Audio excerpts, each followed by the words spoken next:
So hello everyone, welcome back to the channel. How are you all?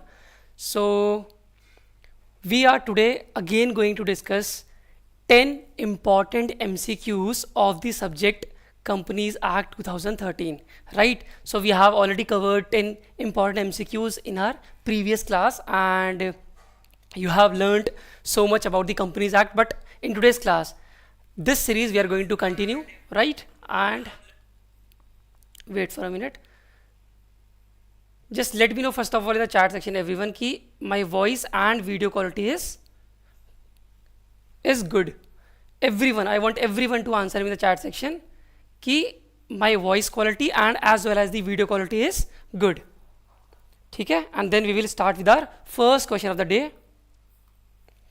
Okay, let's start. Everything is good. Shivam is saying okay, that's very good. Chalo. So today we are going to have second part of the Companies Act, same series, right? And again, you have to do your best and remember in the Companies Act, what do we have? What approach you need to follow? See, with every question, each and every question, you try to remember the clauses or the provision we are going to discuss. Even if you are not sure what should be the answer, you need to guess it intelligently. You need to guess it logically and try to give me the answer in the chat section. Okay? That's why, and by doing so, you are going to retain the fact and the provision for a longer duration of time. That's the purpose of this practices, because it is purely a theoretical subject, isn't it? But you have to attempt it and you need to use your logic. Behind the clause there is a logic, right? Okay, so first of all, let's start with the first question that says Mr. Rajendra is an executive director in the XYZ Limited having turnover of 150 crores, right? Is he eligible to become the chairperson of the audit committee or not? So the question is asking, if someone is director in the some company, is he eligible to be appointed as the chairman of the audit committee? Audit committee basically looks at the supervision of the audit works, right? So yeah, the answer is not A, not partly no. Answer is option number C. Don't worry if you are wrong. This is just the practice. You need to remember the facts what we are going to discuss. Okay? So the answer would be yes. Why? Because see, the chairperson of audit committee has nothing to do with the designation of director. Even if he is a director, executive or non-executive director, he could be appointed as the chairperson of audit committee, right? So option C would be the answer. As per section 177 subsection 2, it says yes, the chairperson of audit committee can be either executive or the non-executive director. There is no such condition imposed on the chairperson of the audit committee, right? Okay. Second question we have is, which of the following is true regarding the technical member of the NCLT? So NCLT is your National Company Law Tribunal, isn't it? Now you have to tell me which of the following statement is correct regarding the technical member, not the judicial member, not the president, about the technical member. So first option says, member of the Indian Corporate Law Service or Indian Legal Service for at least 15 years and has been holding the rank of secretary or additional secretary to the government of India can become the technical member of NCLT. This is absolutely correct, right? Second option says, practice as a cost accountant for at least 10 years can become technical member of NCLT. So let me tell you, this is wrong. The year required is 15 years instead of 10 years. Third option says, practice as a chartered accountant for at least 10 years again. So again, it's a wrong statement. So we are going to have only correct statement of 1. Yeah. So we have the answer of B, option number B, that is only first statement is correct. Okay. Okay. Chalo, let's move ahead. Look at the other condition as well so that you can remember the facts now, because in the examination anything could be asked. So we have in detail the section 409 of the Companies Act. Okay, don't worry if you are wrong or right, that is not going to matter. Okay, as per section 409 of the Companies Act 2013, following persons are eligible to become the technical member of the NCLT. Which members?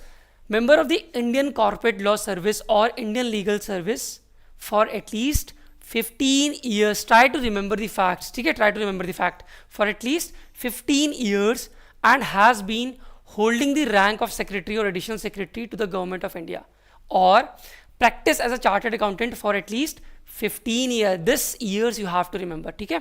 And this also 15 year. In second point also it is 15 year. Again, if he is a cost accountant in practice for the 15 years, then also he is eligible to be appointed as the technical member. And if he is company secretary, then also he can be appointed, right? Again, practice years should be at least 15 years.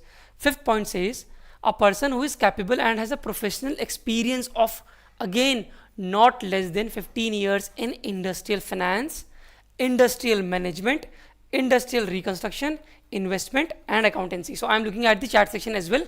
I know you are looking at the screen. Presiding officer of a labor court, tribunal or national tribunal constituted under the Industrial Dispute Act 1947 for at least 5 years. So what you need to remember here? You need to remember that if he is a presiding officer of a labor court tribunal, then he should have at least 5 years of experience. Okay? And otherwise, rest of the terms, rest of the time period is of 15 years, at least 15 years. Yes? Okay. Let's move ahead. Third question says, as per section 203 of the Companies Act 2013, if the office of any whole-time key managerial personnel is vacated, right, as per section 203, the resulting vacancy shall be filled up by the board of the directors at the meeting of the board within a period of dash months from the date of such vacancy. So let me check the chat section. Now I am waiting for your answer for the third question. Even if you don't know the answer, just try to guess the answer intelligently. Should be 2 months, 6 months, 9 months, 3 months, or 12 months. What should be the answer? As they say, out of syllabus. This is not out of syllabus. See, Companies Act 13 and 203 section. So let's read about the 203 section in detail first of all. As per section 203, if the office of any whole-time key managerial personnel is vacated, the resulting vacancy should be filled up by the board of directors. That you should remember. Question can be asked like this as well. It should be filled by the board of directors, but within a period of 6 months. Within a period of 6 months. Now try to remember this fact. Okay, board of director has to fill the vacancy within 6 months. Okay, chalo. Question number 4 says, as per section 149. So even if you don't know the section, just look at the question. It is very easy question. A listed company shall have at least, as per the Companies Act 2013, a listed company shall have at least dash women or women directors. So let me check the chat section. Okay, so I have got the answers. Yeah, so some of you correct, some of you incorrect, but don't worry, you need to remember the facts, right? So minimum director should be 1, or as may be prescribed by the rules and regulations. Okay, but as per the Companies Act 2013, a listed company shall have at least 1 woman director in the board of directors. Okay, so I can see most of you are correct as well here. Okay, now let's come to the question number 5th. It says, who shall fill the casual vacancy of KMP, that is key managerial personnel, as per section again 203 of the Companies Act 2013. It is very easy question. Casual vacancy of the key managerial personnel. So who is going to appoint that casual vacancy? CAG? What kind of option is this? Board of directors, central government, none of the above, both A and B. So let me check first of all the chat section. Okay, so I can see most of you are correct, and even if you are not, nothing to worry about. Board of directors, I'm not going to take out names who are correct, and I'm not going to take out the names of those as well who are incorrect, because this is company law. It is expected that some would be correct and some would be incorrect. But the thing is, you have to attempt each and every question while we are discussing it, while we are practicing it. Therefore, you will be able to remember it for the longer duration of time. Okay, so board of directors. Okay, that's good.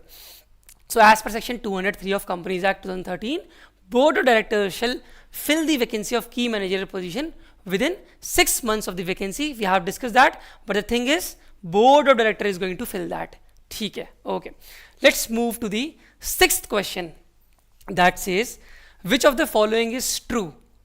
Executive directors are the ones which are part of day-to-day working of the organization. Namaste.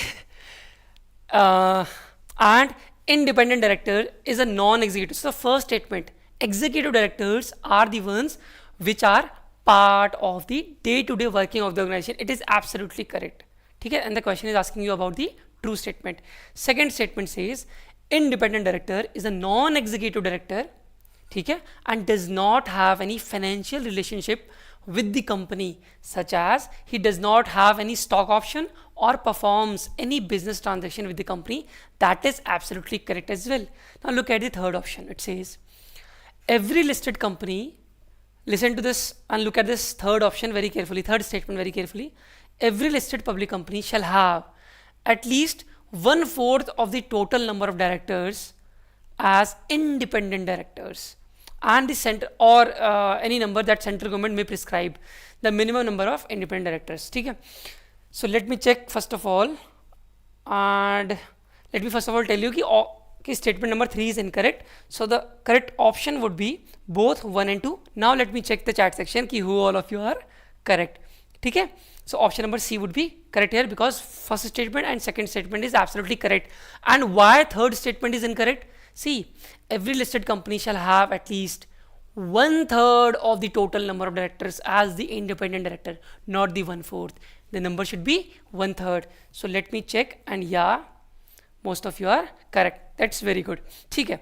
And even if you are not, just remember the fact, every listed company shall have at least 1/3 of the total number of directors, though central government has prescribed some other number as well for a certain class of companies. Okay? That you need to remember as well. But for the Companies Act, you need to remember that 1/3 number is prescribed. Okay. Now, question number 7 we have. A director who devotes his whole time to the affairs of the company is called what? So I'm not going to give you the answer of this question, because this is the easiest question I could have asked from you. A director who devotes the whole time to the affairs of the company is called what? Nominee director, alternate director, whole time director, or additional director. Let me check first of all. This is very easy now. So I want everyone to answer this question. Yeah, so most of you are correct here. That's very nice. So whole time director would be the correct answer here. Okay? Okay. Now this, what is this alternate director? We have read about this in the previous class. Ki when the regular director or any director is absent from the India for at least 3 months, so on his behalf, any alternate director can be placed. Okay? Additional director is a director which can be appointed in the board of directors meeting till the general meeting is held. So in the general meeting, the appointment will be ratified, right? His position will be his position is going to solidify, but till then he will be called additional director. Okay? Okay. Now question number 8 says, as per section 420, important, very important section. Why? Because it talks about the NCLT and NCLAT. Okay? National Company Law Tribunal and National Company Law Appellate Tribunal. They are the important chapters in your syllabus from the examination point of view. Each and every time 1 or 2 question has been asked from this particular chapter. Okay? This is the most important chapter in the Companies Act. As per section 420 of the Companies Act 2013, tribunal can amend any order passed by it to rectify the mistake in earlier order within how many years from the date of the order? Again, theoretical question. You need to remember the fact. So 5 years? No. If tribunal is giving any order, he can rectify it within 2 years. So the option number D would be correct. And let me check chat section, and I can see yes, few of you are correct, and that's really good. So 2 years would be the date, right? Okay. Question number 9 says, as per section 179 of the Companies Act 2013, forget about the section number, read out the question. The board of directors of a company shall be entitled to exercise all such powers as the company is authorized to exercise, except or we can say and do, but it shall not violate any provision of the act. This is absolutely correct. ठीक है? So while exercising the power, it cannot violate any provision of the act. It shall not violate anything mentioned in the memorandum or articles of the company. That is very important. MOA, memorandum of association. AOA, that is article of association. So while incorporating the company, these two documents are the most important documents of any company. Memorandum of association basically talks about the objects of the company, right? And the subscriber, the promoters, the founders, and what is the shareholding pattern of those subscribers, initial subscribers. These all things are written in the memorandum of association. Articles of the company are like the rules and regulations they have to follow, right? So they can't violate anything mentioned in the memorandum or articles of the company. This option is also correct. C option says not to do anything which is to be done by the company in the general meeting. Obviously it is also correct. They can't do anything which is to be approved in the general meeting or in the extraordinary general meeting or in the annual general meeting, right? They can't do anything about that, right? So the correct option would be all of the above. And let me check the chat section. So yeah, some of you are correct, and that's very good. Okay? So all these C points are absolutely correct. Now let's talk about the question number 10th. Okay? Relax and read out the question very carefully. As per section 421, again this chapter is important. Okay? NCLT and NCLAT. This question can be directly asked in the examination. Any person, because it's the important question, any person who is not satisfied with the order of the tribunal, suppose we have filed an appeal in the tribunal, National Company Law Tribunal, and we are not satisfied with the order passed by the NCLT. So within how many days we can appeal against the order that has been passed by the NCLT to the NCLAT, that is National Company Law Appellate Tribunal. In how many days we can file the appeal against the order passed by the NCLT from the date on which a copy of the order of the tribunal is made available to the person. So let me check first of all in the chat section who all of you are correct here. Okay, so the 421, let's read it out in the detail. So it says कि within 45 days, so I can see, yeah, few of you are correct and few of you are wrong, but don't worry, just remember the fact that we need to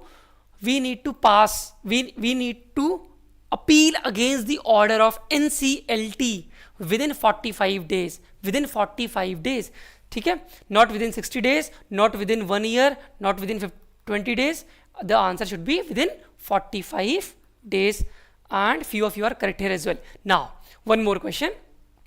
This I'm not going to give you the hint, and also I'm not going to give you the answer, but we are going to discuss that in detail as well.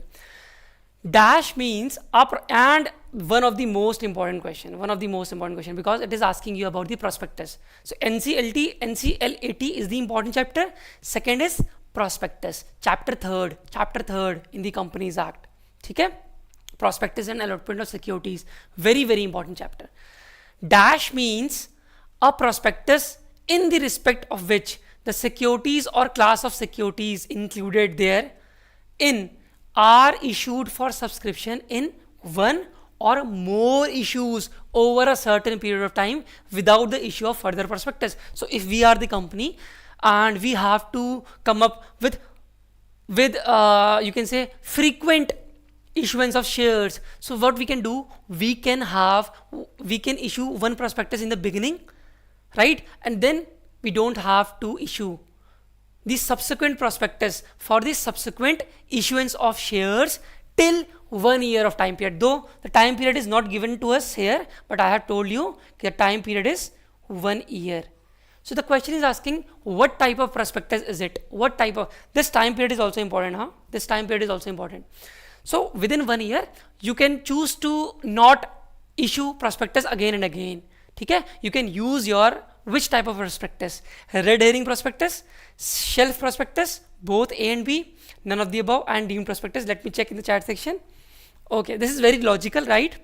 And yeah, most of you are correct, but I'm not going to tell you ki, what would be the answer. And whoever is going to watch this in the recorded format, or whoever is watching this in the live format, everyone has to answer this question in the comment section. I'm going to end this session. After that, you have to comment, right, so that I can check who all of you are correct and who all of you are wrong. Okay?